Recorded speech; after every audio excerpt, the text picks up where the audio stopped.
어제 림프 드레인지 설명한 부분들이 오늘 VS 침 치료할 때도 또 연결돼서 이야기될 거고, 그 디톡스 하는 거하고 지금 근육 위주의 침 치료를 설명하는 것들이 서로 굉장히 유기적으로 연결되어서 치료에 쓰실 수 있어요. 왜냐하면 VST에서 V가 의미하는 게 결국은 그 벌텍스라고 그러잖아요. 그러니까 우리 몸의 꼭지점에 해당, 체간의 꼭지점.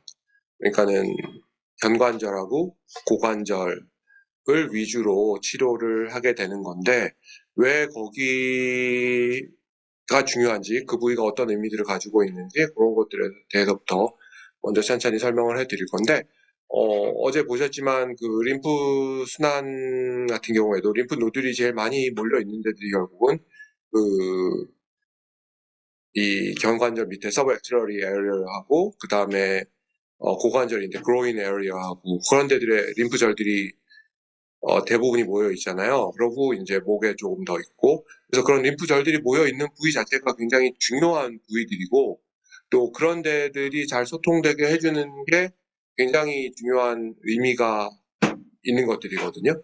그래서 이거는 근골격계 질환을 위해서 우리가 주로 응용을 해왔지만, 비만 환자라든지 뭐 특히 부분 비만이 있어서 팔 다리에만 지방이 더 잘 축적이 된다, 뭐 이런 경우에도 여기 다른 사람 뜨는 건 왜 뜨는 거지? 그런 경우에도 활용을 하시면은 비만 환자에도 도움이 될 수 있다라고 말씀을 드릴 수 있고, 하나씩 봐가겠습니다. 이 영어로 된 부분들은 다 집에서 좋은 말들이니까 읽어보시면 되고요. 시간이 뭐 한정되어 있으니까는 우리가 이제 필요한 부분들 위주로 하겠습니다. 지금 이런 모형들을 보신 적이 있을 거예요. 뭐 이런 모형뿐만이 아니더라도 예를 들어 뭐 우리가 근문교 뭐 이런 거, 골든게이트 브릿지 이런 것들을 생각해 보면 이렇게 프레임이 있고 그걸 잡고 있는 와이어가 있고 그런 식으로 이루어져 있잖아요. 우리 몸들도 마찬가지거든요. 뼈가 있고 그걸 잡고 있는 일레스틱한 티슈들이 있죠. 근육도 해당되고 텐던도 포함되고 리가먼트도 포함되고 파시아라고 하는 근막 조직들도 포함되고, 그런 것들이 일레스틱한 힘들을 제공해서 뼈가 제 자리를 유지할 수 있게, 균형을 잡을 수 있게 만들어주는 거잖아요. 그래서 그런 구조들이 스테빌러티와 플렉서비티를 같이 가지고 있는 거죠. 그러니까 사람 몸이라는 게 정상적으로 펑션을 하려면 가만히만 서 있는 마네킹이면 스테빌러티만 있으면 되죠. 플렉서빌러티는 필요 없는데, 사람 몸은 움직이기 위해서 만들어진 거기 때문에 스테빌러티와 플렉서빌러티가 같이 가야 되는 거죠. 이 둘의 균형이 안 맞으면, 그러니까 플렉서빌러티 파트만 너무 커지면 스테빌러티는 약한데 그러면 문제가 되는 거고, 또 그 반대여도 또 문제가 되는 거고. 그런 극단적인 경우들 예를 들면 출산 직후에 여자다. 그러면 이제 스테빌러티에 비해서 플렉서빌리티가 훨씬 더 극대화된 패턴인 거겠죠. 왜냐하면은 출산을 위해서 우리 몸에서 그 심피시스 퓨비스 부분들이 벌어지게 만들기 위해서는 릴렉신이라고 하는 호르몬이 나와야 되고, 그게 나와서 그 골반뿐만이 아니라 모든 관절들에 있는 조인트들을 다 느슨하게 만들어 놓은 상태잖아요. 근육들도 부드럽게 만들어 놓고. 그런 경우가 이제 플렉서빌리티가 자연스럽게 더 늘어져 있는 상태죠.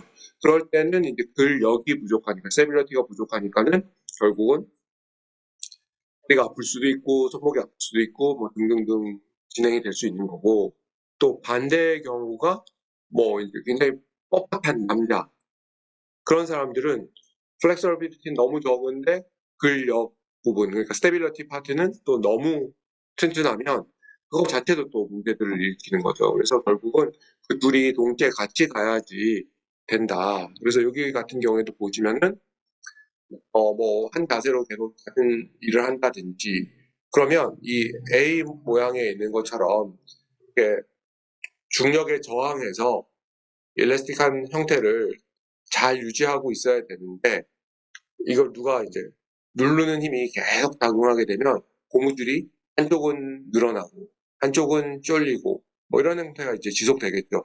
그런 거에 노출되다 보면 나중에는 언젠가는 또 손을 틔우더라도 계속 B 형태에 가까운, 조금은 복원이 되겠지만 B 형태에 가까운 상태로 있게 되는 거죠.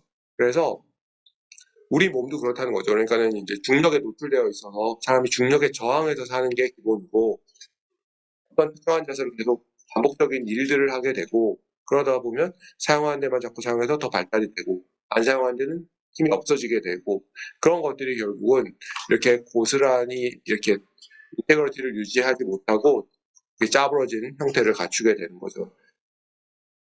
그래서 이런 텐션과 인테그리티, 텐션의 인테그리티를 합쳐서 텐세그리티란 말이 있는 거죠. 텐세그리티란 말이 이제 여기 정의가 되어 있는 그런 거를 가지고 이제 텐세그리티라고 부르는 거죠.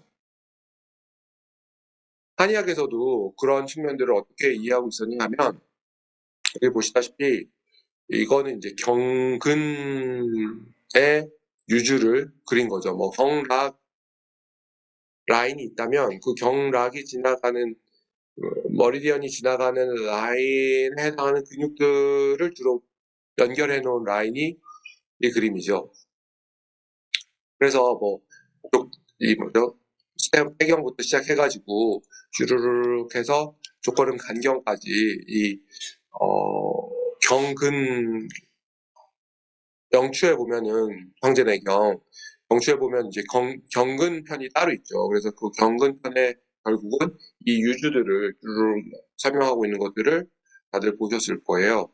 그래서 이게 의미하는 거는 결국은 이 근육들이 다 연결되어 있구나. 그러니까는 우리가 해부학 시간에 배울 때는 근육 이름을 따로 배우지만 그게 따로 독립적인 걸로 형태를 보이기는 하니까 이름을 따로따로 연결해서 따로따로 붙이지만 실질적으로 속에서 내부적으로는 다 연결된 라인이라는 거죠. 그래서 예를 들어 여기 있는 어제혈 부분에 뭔가 문제가 있을 경우에도 계속 이 스트레스가 계속 가게 되면 그 스트레스가 이 경근을 따라서 이 팩벗을 있는 데까지 결국은 흉근이 지나가는 이 경근이 지나가는 이 부분에도 영향을 줄 수 있고, 반대로 여기에 문제가 여기에도 영향을 줄 수 있다는 거죠. 그래서 제일 흔한 게 예를 들어서 우리가 이제 빅벨뱅 증상이 있잖아요. 그래서 이제 여기 엄지로 가는 텐던에 텐디나이티스가 생겼단 말이에요. 그러면 그거를 여기만 열심히 치료한다고 안 낫잖아요. 왜냐하면 그 오리진은 결국은 이 근육 라인들이 연결되는 모든 데들을 우리가 다 뒤져봐서 어디가 불필요하게 여기가 만약에 예를 들어 이렇게 돼 있어요. 그럼 이 사람은 이걸 쓰는 데 있어서 이 마우스를 쓰더라도 여기서부터 자유로워야 이 마우스를 쓸 때 여기에 스트레스가 안 가는데, 이런 데가 만약에 라운드 숄더가 심하다든지 뭐 또 헤드 포워드 같이 있고 뭐 그런 상태에서 이걸 계속 쓰게 되면 필요 이상의 긴장이 이 힘줄에 더 많이 가게 되고, 그러면 이제 그게 늑대르뱅이나 이런 것들을 만들어내는 거죠. 그래서 사람이 뭐 여기가 아프다, 아니면 뭐 카팔 터널 신드롬이다, 아니면 여기 TFCC 있는 데가 아프다, 뭐 테니스 엘보가 아프다, 또 골퍼즈 엘보가 있다, 뭐 등등등 증상이 있을지라도 보기만 들여다봐서 답이 절대 나오지 않는다. 더 업스트림에 있는 원인을 우리가 찾아야지 된다라는 거죠. 그래서 그 업스트림의 원인들을 얼마나 효율적으로 쉽게 빨리 찾을 수 있게 만들어 주느냐가 이제 중요한 거죠.